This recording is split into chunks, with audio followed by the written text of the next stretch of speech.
Hi everyone, Christina Werner here. Welcome to another video on my YouTube channel. Today I'm using the brand new Memory Box and Sistema Stamp collaboration stamp set called True Friend. This is one of the stamp sets that I mentioned is, one of those limited edition type ones.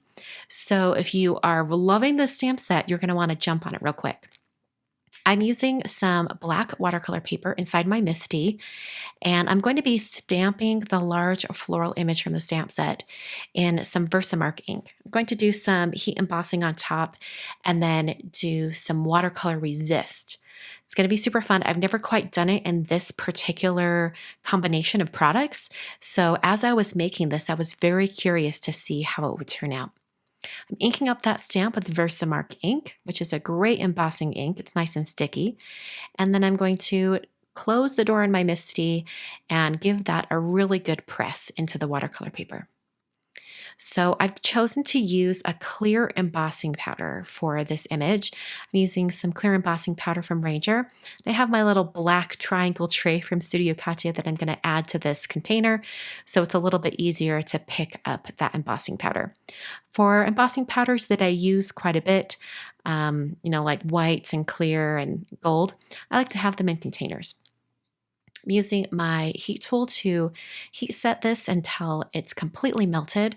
And you do kind of have to tip it in the light and watch it really closely, because if you heat set it a little bit too long, that embossing powder melts right into the watercolor paper.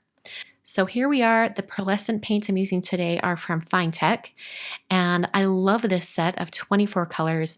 You have every color in the rainbow. In fact, I'm going to be painting rainbow stripes over this flower image, and the lines that are have clear embossing on them will resist the paint on top and will remain black because it's clear embossing powder, so it's showing the color of the paper underneath.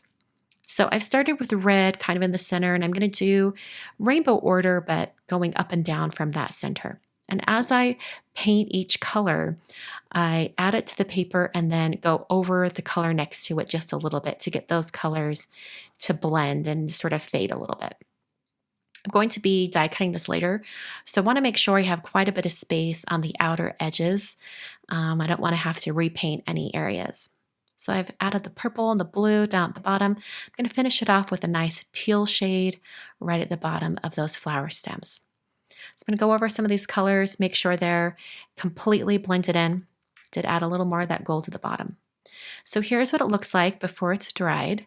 You can see how all of that paint is resisted by the lines of the stamping underneath. So I'm going to set this aside to dry for a little bit, and I'm going to work on the greeting for my card. I've taken the Hello Friend greeting from the stamp set, and I'm stamping it onto some black watercolor paper. This is the same watercolor paper that I'm using for painting. I did that so that the blacks would match, even though not much black will be showing in the end. So I'm stamping the Hello Friend in VersaMark ink, and then I'm applying some alabaster embossing powder from Brutus Monroe. By the way, let me know if you like having the product names up in the top corner. I've noticed Jennifer Wire has done this for quite some time, and a few other crafters are starting to do that. Is it helpful? Is it not? If it's not that helpful, let me know. I won't do it because it does take a little more time. So after I heat set that, I then went to my card base. My card base is already prepped. It's a top folding card, or actually I think it's a side folding card. And I stamped the large floral image in VersaFine Onyx Black ink. And then I'm rotating the card, and I'm going to stamp the other corner.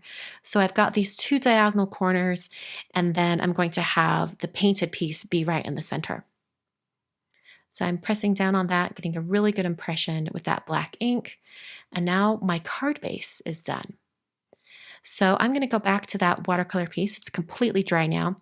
And I'm using Sistema Stamp's Nested Circles dies to cut out this area. I'm going to kind of size it over on the card base, kind of see which circle is the right size, and then I'll position it over my painted piece.